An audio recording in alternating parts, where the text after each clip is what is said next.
Sober living houses. So when I look back at my videos, the most watched one is information on sober living houses, recovery homes.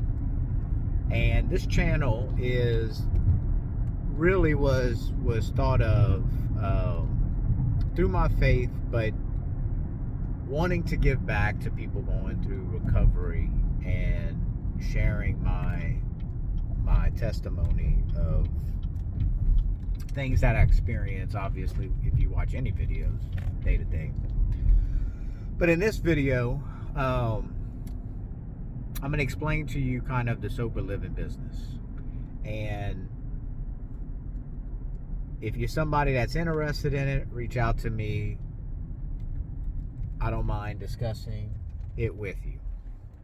So, currently right now I have 2 homes. I had 4 at one point, all men's, but now I'm just down to 2.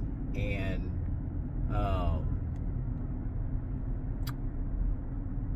we just got our non-profit status, and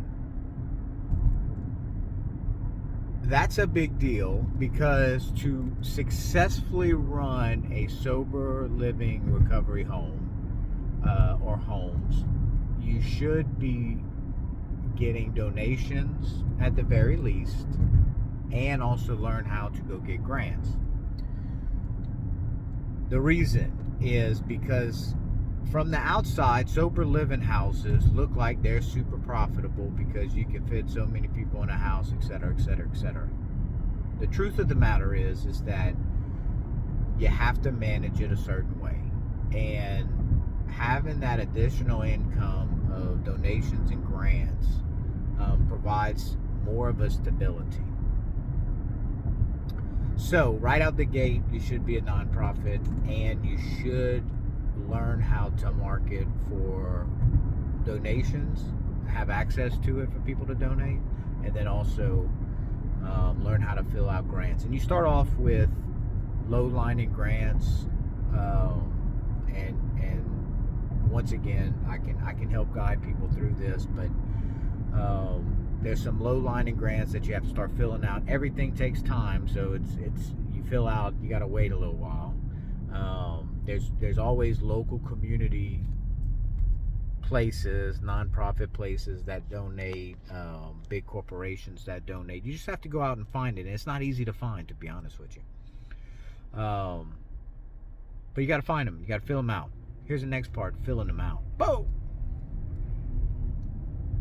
Paperwork can be tough, even if you're trying to get a $500 grant. It's a lot less questions. But the higher up you go, the more questions and the more things that is going to be asked. That's why you start off with small, you get established, you get developed, and you keep growing from there. And so that's the money side. You charge people to stay by the week. You have an accounting system to collect. You have a donation system and a grant writing system to help stabilize. Next thing is, I would suggest, instead of going buy a house right out the gate, you go rent a house.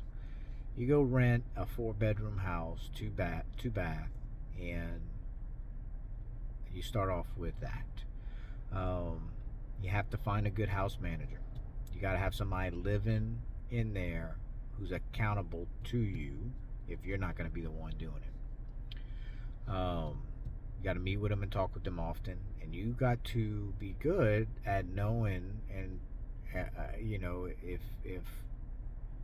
if they're good or not. And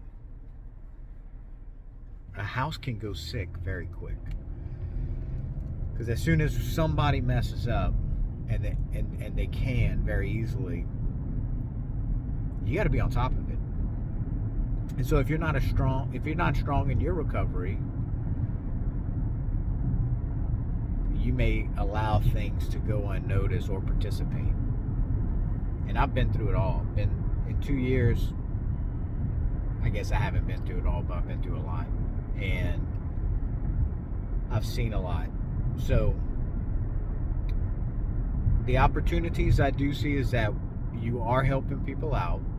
There is funding available to see a profit in a nonprofit, which only means that you can get paid for it.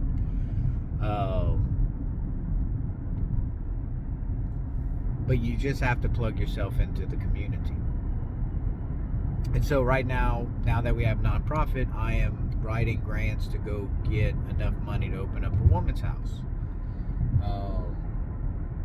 Because we see a great need in the women's house, which is a different type of environment than the men's, for sure. A different type of personality, to say the least. And long story short, that's what it needs. So I'll talk some more about this topic. You know, ultimately I'm rooted in my faith of trusting in God leading me into whatever direction I need to. But I felt the need to talk about the houses. I don't really talk about it often out on camera, and at the end of the day, we're helping out, you know, at this point, hundreds of guys. Even though it's 2 houses, there's hundreds of guys, and then the communities behind these guys that succeed once they leave, you know, and we just only want to make it better for them. So like I said, if you got any questions, reach out, shoot a comment, and let's see what happens.